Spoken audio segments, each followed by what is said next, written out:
Je n'imagine pas comment ce simple pas de danse peut changer la puissance de tes coups.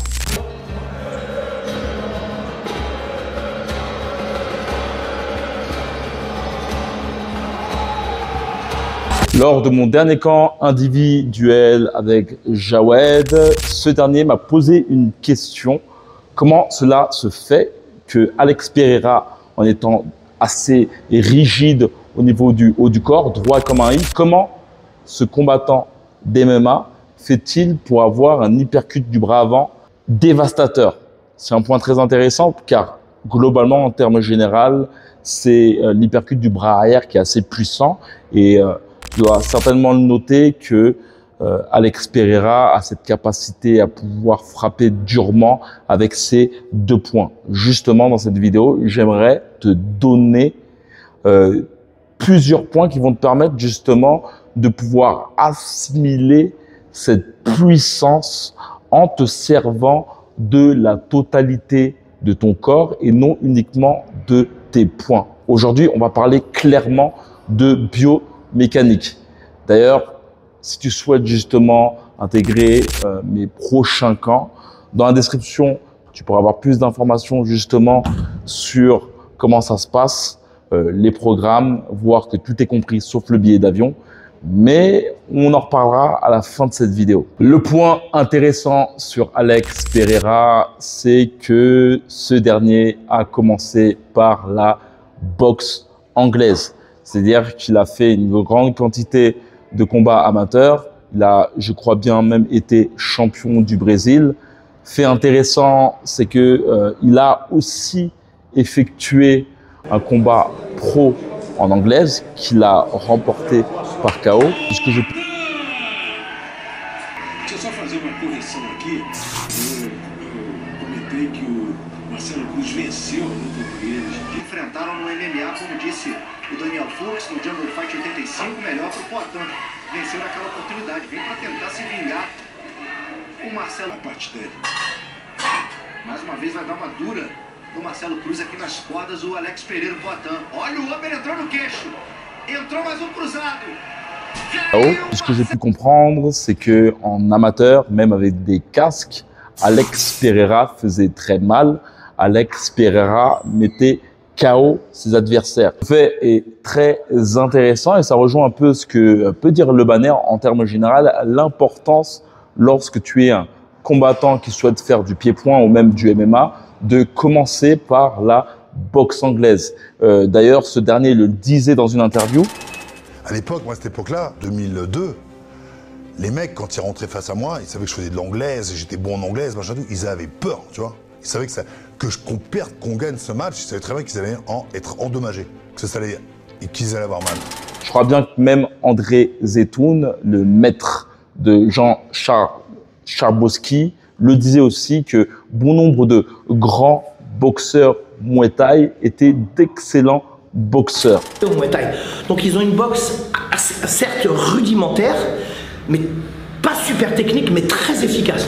Bien entendu, à part des boxeurs comme Samad Payakaran, Kao Klai, Sikmanchai, Senchai, à part Somrak que je salue ici, que je connais très bien, qui a été champion olympique de boxe anglaise, et puis Samad Payakaran qui a été 3 fois champion du monde WC de boxe anglaise aussi, et puis il y a eu les frères Galaxy qui ont été champions en boxe anglaise, mais qui d'ailleurs même pour parler de Jean-Charles, que je connais depuis très peu sur Instagram, qui est assez loufoque, malgré le fait qu'il soit justement un très bon combattant avec une très bonne technique. J'en parlais dans une vidéo où je parlais du Muay Thai, du fait que, en termes généraux, les boxeurs de Muay Thai sont assez droits comme un I, n'utilisent pas forcément les genoux. Et dans les commentaires, on mettait la notion que Jean-Charles était très bon en Muay Thai parce qu'il avait une très bonne technique en boxe anglaise. J'ai pu voir des vidéos de lui et il est vrai que il a un vrai travail au niveau de la schématisation totale des coups. Généralement, ça se fait dans un enchaînement. Gauche-droite, là mon épaule est armée. Mais bon, là on va pas faire l'enchaînement, on fait juste le crochet. Passer l'adversaire. Rotation, regardez. Là je fais une rotation. Et après je fais rotation dans l'autre sens. D'accord? Donc je lève la main et je redescends. Justement, ces points que je souhaite te partager aujourd'hui, reste vraiment attentif à cette vidéo car le but, globalement, c'est de te permettre de comprendre la biomécanique de ton corps, comprendre la schématisation d'un bon coup afin de te permettre de mettre tout ton poids dans un seul point, de faire en sorte que lorsque tu frappes, c'est tout un bloc qui tamponne ton adversaire. Reste vraiment jusqu'à la fin car tu comprendras que le dernier point va vraiment te permettre de pouvoir frapper lourdement tes adversaires comme un bloc. Le premier point pour moi, c'est justement le gros travail au niveau des genoux de Alex Pereira. Tu peux le voir avec sa fameuse danse, mais en gros, Alex Pereira est beaucoup puissant parce qu'il a une très grosse utilisation des genoux. De toute façon, tu le vois, globalement, le fait de descendre tes genoux et de frapper comme ça te permet justement de pouvoir imposer un sorte de poids. Et c'est très intéressant car Alex Pereira est un boxeur qui a pas forcément une garde hermétique. C'est plutôt le boxeur qui va avoir une garde comme ça. En termes généraux, c'est ce que je dis, c'est plus tu vas être un boxeur qui a une garde baissée, plus il faudra faire en sorte de beaucoup travailler avec tes genoux. Parce que le travail de tes genoux vont te permettre justement de pouvoir contrer tes opposants, de pouvoir esquiver les coups et ça va te permettre de pallier au fait que tu n'es pas hermétique. Tu peux le voir d'ailleurs avec ce petit réel d'une boxeuse qui, en regardant justement une vidéo d'un autre entraîneur qui dit à son élève de lever les mains, elle essaye de faire la même chose à Pereira et Pereira, lui, va justement esquiver le coup pour frapper. Donc ça, c'est vraiment un point intéressant. Une autre chose que j'aimerais mettre en avant aussi, c'est le gros travail au niveau des boucliers. Ça, c'est vraiment une chose que je travaille beaucoup justement durant mes camps. Il faut vraiment s'imaginer être un Spartiate, tu vois, avoir cette capacité à pouvoir justement, tu vois, absorber le coup pour pouvoir frapper son opposant.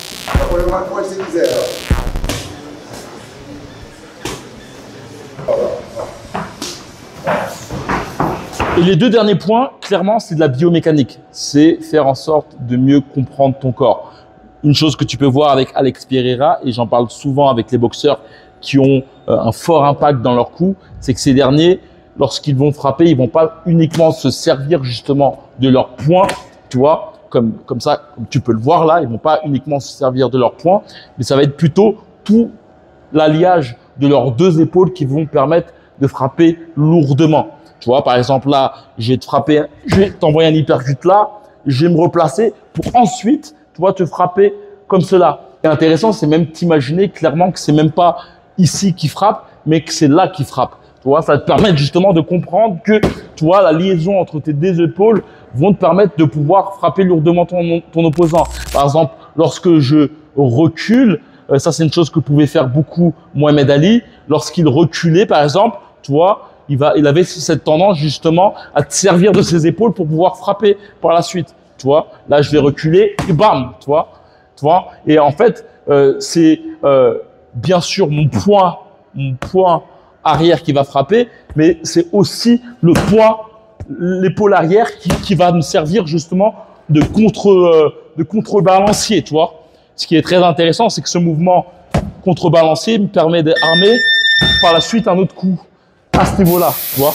Si toi aussi tu souhaites améliorer ta technique de boxe de façon totalement personnalisée, faire en sorte de gagner 3 mois, 6 mois, voire 1 an de boxe en t'entraînant 10 jours, ce n'est pas moi qui le dis. De manière intelligente en fait, vu que maintenant j'ai les bases en fait, j'ai une forme de confiance en moi, donc ça me donne plus de liberté pour faire plus de choses en fait. Tout le monde est capable de faire une droite ou un direct du bras avant, mais le faire dans les règles de l'art après, peut-être c'est raccourci ce que je vais dire, hein, mais les 10 jours correspondent peut-être à 1 an d'entraînement.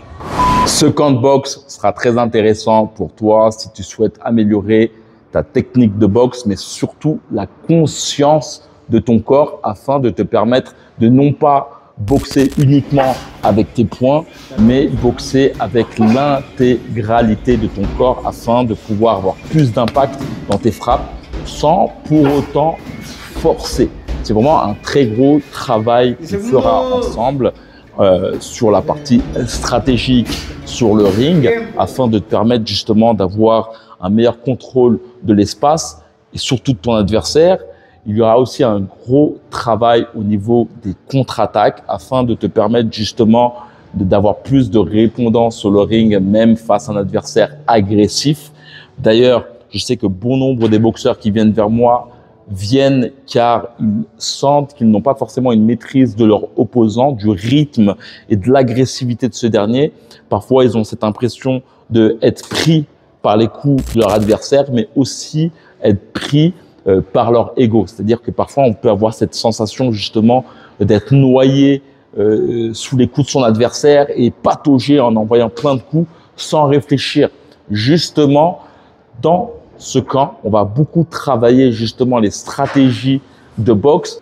Ce camp est en tout petit comité, ce qui te permettra justement de m'avoir sous ton dos H24, 10 jours intensifs de boxe uniquement basés sur la technique, pas de cardio, pas de fitness, pas de musculation, uniquement de la technique, de la biomécanique de ton corps afin que tu puisses justement à la fin du camp tout de suite redescendre ton esprit au niveau du bas des corps, faire en sorte que chacun de tes pas appelle une frappe, tu puisses justement avoir ces automatismes et sortir ce fameux instinct de combattant qui est en toi.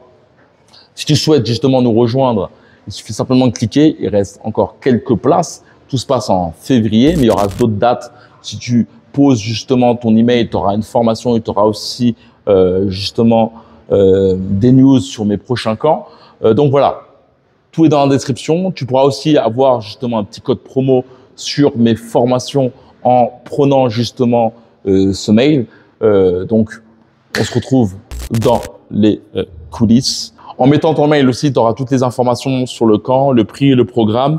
Tu pourras aussi voir aussi que tout est compris sauf le billet d'avion. Et surtout, tu pourras prendre un appel téléphonique en regardant tout en bas de la page pour justement qu'on puisse faire en sorte ensemble de faire une sorte de séance de camp totalement personnalisée par rapport à ce que tu souhaites améliorer. Chose qui est très intéressant, c'est que comme je le dis à mes gars, c'est que quand tu viens, mon but, c'est de répondre à toutes tes questions. Donc, si tu as une problématique, n'hésite pas à me le dire, car le but, c'est de faire en sorte que tu puisses ressortir de ce camp avec plus aucune interrogation et avec toute ma science. Si on doit travailler 1-2 heures, toute une matinée sur une chose qui te bloque, on le fera. D'où le fait que la plupart des gars qui viennent à mes camps, d'ailleurs, en cliquant dans la description, tu verras l'avis d'une multitude de boxeurs. Tu verras que ces derniers, en 1, 2, 3 jours, voire 5, ont justement un déclic total dans leur technique. Ouais, beaucoup de craintes. Je pensais pas que ça allait être du vent ou du flanc, mais je pensais vraiment repartir sans avoir appris grand-chose, surtout au niveau de mes jambes, parce que c'est vrai que c'est dur. Même pourtant, je prends des cours particuliers et c'était compliqué. Mais là, oui, ça m'a bien aidé, moi. 5 années de boxe thaï et pour le coup en anglaise, je pars vraiment de zéro, quoi. Je pars vraiment de zéro. J'avais une anglaise très très basique. J'étais pas du tout au clair sur le balancier, la jambe arrière, les mouvements de talon pour déployer les coups. Et j'ai beaucoup appris là-dessus. En fait, ce que j'ai fait en Thaïlande, enfin ce que j'ai remarqué en Thaïlande, c'est que c'est vachement orienté sur la préparation physique et sur le cardio. Donc en fait, on va vraiment enchaîner pendant plusieurs heures des exercices qui vont vraiment nous épuiser, mais on va pas vraiment être corrigé sur la technique, sur ce qui va pas, sur les mouvements. Ou alors ils vont nous le dire vite fait, mais ça va pas être tellement mieux. Là vraiment, ce qu'ils vont nous apprendre, c'est à tenir jusqu'au bout en fait. Les 2 heures d'entraînement, puis ensuite sparer. Alors qu'ici, en fait, pour le coup, ça va vraiment être axé sur la technique. La préparation physique, on se débrouille de notre côté, on arrive avec la condition physique qu'on arrive à obtenir en amont. Et là, on va vraiment travailler la technique à fond, travailler les mouvements, beaucoup les mouvements de talons, mouvements d'épaule.